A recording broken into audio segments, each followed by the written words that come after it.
আসসালামু আলাইকুম রহমতুল্লাহ দোস্ত, আজকে আমরা শিখব দিস এবং দ্যাট, ডোজ, দিস এগুলোর ব্যবহার বুঝতে পারছি। তুই জানোস, বাট টুকটাক আমি এমনি বলে নিচ্ছি। দিস পেন মানে তো এই কলমটি, আর দ্যাট পেন মানে হচ্ছে সেই কলমটি অথবা ওই কলমটি। আবার এই দিস এর জমা হচ্ছে দিস, বুঝছস? দিস এর জমা দিস। দিজ ফ্যান্স এই কলমগুলো। আর ওই যে দ্যাট যে ছিল উপরে দ্যাট, এই দ্যাটের জমা হচ্ছে দোজ। পেন ওয়াহেদ, পেন্স জমা। তো এটা যখন ওই কলমগুলো যখন বলবি তখন ওই কলমগুলোর মধ্যে এখানে দুইটা ওয়ও নিয়ে আসতে হবে জমা, আর ফ্যান্স এটাও জমা উল্লেখ করতে হবে। সেই হিসেবে এখানে ওই বলতে তো দ্যাটও বোঝায়, এখানে দ্যাট ফ্যান্স বললে হবে না, দোজ ফ্যান্স বলতে হবে। ওকে, ইজি জিনিস, তুই সহজেই বুঝতে পারবি এবং বুঝস এবং জানোস আশা করি। এই জন্য বেশি সময় এখানে নষ্ট করতে চাচ্ছি না। তো এই জিনিসটা খেয়াল করতে হবে, যখন তুই যে জিনিসটাকে ইশারা করতেছস সেটা যদি ওয়াহেদ থাকে তাহলে ইশারা যার দ্বারা করতেছস সেটাও ওয়াহেদ থাকবে। যে জিনিসটাকে তুই ইশারা করতেছস সেটা যদি জমা থাকে তাহলে সেটাকেও যার দ্বারা ইশারা করতেছস সেটাও জমা থাকবে। আর বাংলা ভাষায় কিন্তু এটা এর বিপরীত। বাংলা ভাষায় সাধারণত ওই কলমগুলো এবং ওই কলমটি দুই জায়গায় কিন্তু ওই শব্দই উল্লেখ করা হয়েছে। এই কলমগুলো এবং এই কলমটি দুই জায়গায় কিন্তু এই প্রথমটা কিন্তু ওয়াহেদ জমার কোনো পার্থক্য নেই, শেষে আইসে ওয়াহেদ জমার পার্থক্য রয়েছে।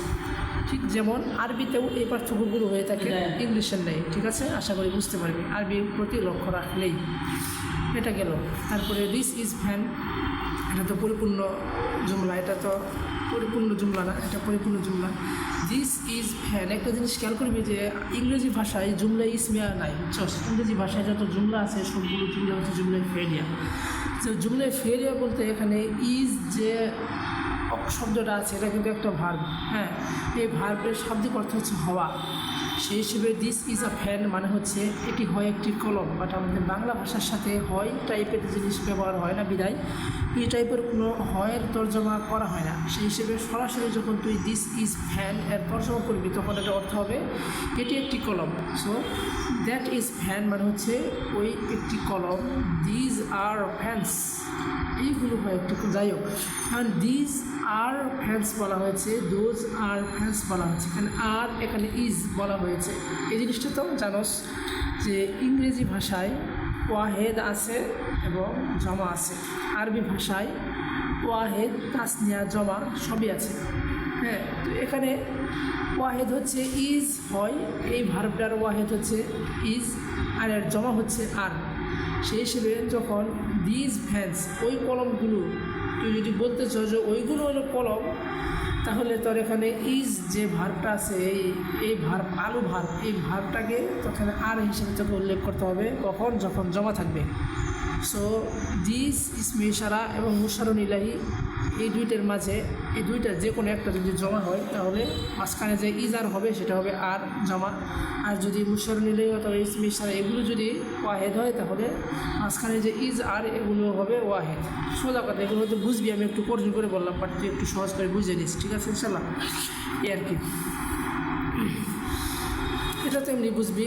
আই লাইক দিস, আমি এটা পছন্দ করি। আই লাইক দোজ, আমি ওইগুলো পছন্দ করি। যাই হোক, এখানে কিছু রিমেম্বার দেওয়া আছে, এগুলো একটু পড়ে নিবি, তাহলে আরও স্পষ্ট হবে ইনশাল্লাহ। ঠিক আছে, তারপর এই পৃষ্ঠাটা এতটা গুরুত্বপূর্ণ নয়, যে এই পৃষ্ঠাটা আপাতত আমরা স্কিপ করলাম।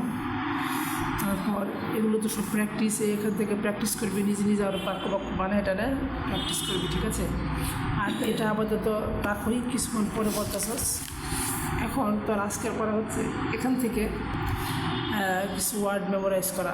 হ্যাঁ, এভরিডে তোর জন্য এখানে মনে কর যে অ্যাটলিস্ট 10 ওয়ার্ডস তোর মুখস্থ করতে হবে। You have to memorize these 10 words everyday. ওকে,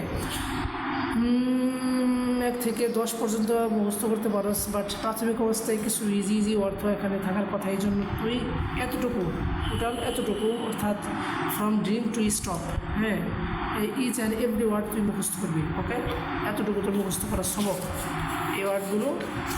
আর এখান থেকে প্র্যাকটিস, এটা আপাতত স্কিপ থাকলো। এই পৃষ্ঠাও স্কিপ থাকলো, পড়া থাকলো এখানে।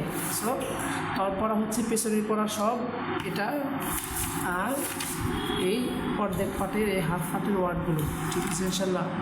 আর তোর পড়া ইনশাল্লাহ শুনবো, বুঝছস? পড়া ক্লিয়ার কর, সব কিছু একেবারে ঠোঁটের মধ্যে নিয়ে এসে রেখে দেয়, যাতে শোনার সময় যেন ঠোঁট থেকে সব কিছু জায়গায় দিয়ে দিতে পারোস। আল্লাহ হাফেজ।